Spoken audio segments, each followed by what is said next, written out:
Cordial saludo, mi nombre es Diana Paula Santeñez Parra, soy estudiante de Ingeniería de la Universidad Nacional Abierta a Distancia. Mi código es 107522301 y mi grupo colaborativo es el 100-414-175 del curso de Física Electrónica.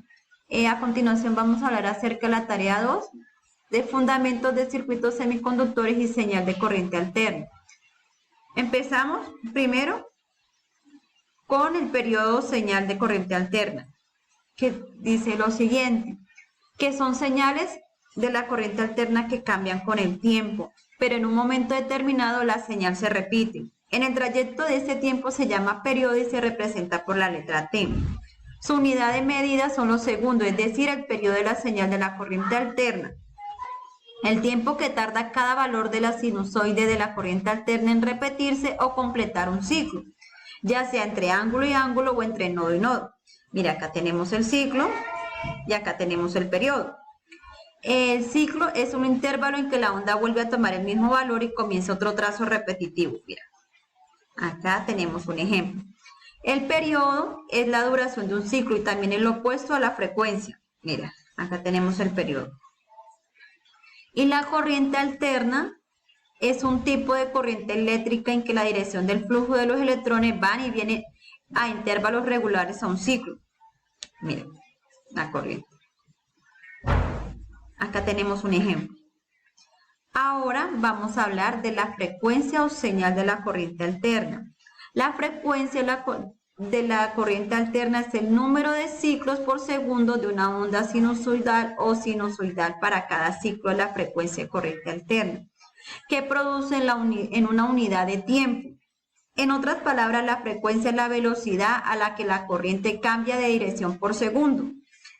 Es el intervalo de periodo que se mide en hercios, una unidad de medida internacional donde un hercio equivale a un ciclo por segundo. Mira, acá tenemos el ejemplo.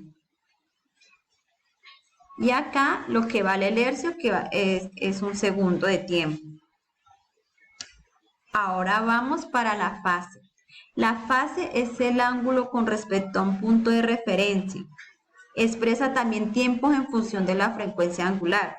Para medir el desplazamiento entre dos señales o entre dos eventos de una misma señal, la fase está representada con la letra griega teta, donde señala el lugar instantáneamente del ciclo, en el cual su magnitud varía periódicamente.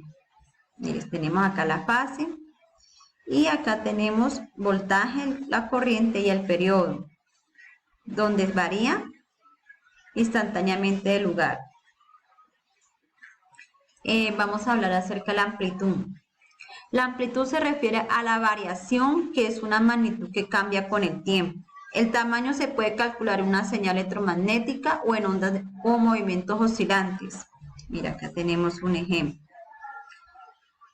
En un movimiento rectilíneo alterno, periódico o acelerado, no uniformemente, la amplitud está representada por la distancia desde el punto de equilibrio hasta la distancia máxima. Mira, acá tenemos el ejemplo.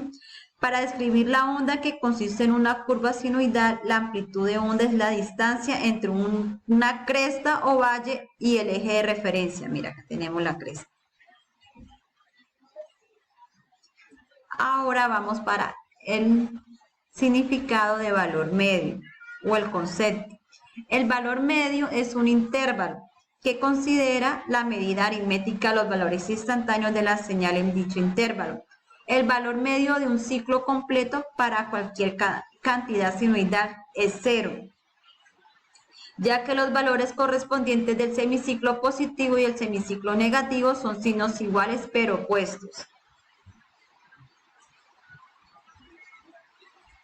El valor eficaz, RMS, el valor RMS es el valor cuadrático medio de una cantidad eléctrica. En particular, el concepto se utiliza para estudiar formas de ondas periódicas del RMS, aunque son aplicables a todas las formas de ondas constantes o no, de tensiones y corrientes, dado que una señal alterna cambia con el tiempo, el valor que tendría una corriente continua que produzca la misma potencia que la corriente alterna, si se aplicara a través de la misma resistencia. no entrega la misma energía con una corriente continua con el mismo valor que el máximo de la corriente alterna. El subíndice RMS proviene del inglés root mean, square o raíz cuadrada de la media. Bueno, vamos para la pregunta problematizadora, que dice lo siguiente. ¿Cuál es la diferencia fundamental entre el valor medio y eficaz de una señal de corriente alterna? ¿Y cuáles de estos valores para el voltaje doméstico? Bueno, para responder esta pregunta, vamos a decir que el valor medio desde el punto de vista matemático es la integral de una determinada señal en un periodo dividida sobre el mismo periodo. Entonces, el valor medio es igual sobre 1 sobre t por la integral definida de 0 a t de una función t por la diferencial de t, donde la t es el periodo. Ahora, desde el punto de vista circuital, el valor medio es el valor de una señal, ya sea de corriente o de voltaje. El valor eficaz o RMS de una señal periódica de voltaje o de corriente es aquel que produce la misma potencia media de una señal sobre carga positiva. La función matemática que define el valor eficaz de una señal es la siguiente. El valor eficaz es igual a la raíz cuadrada de 1 sobre t por la integral definida de 0 a t, o por la función al cuadrado de t, donde la función t representa la señal de corriente o voltaje y t representa el periodo. Entonces, donde t es el periodo, representa la señal ya sea de corriente o de voltaje. Muchas gracias.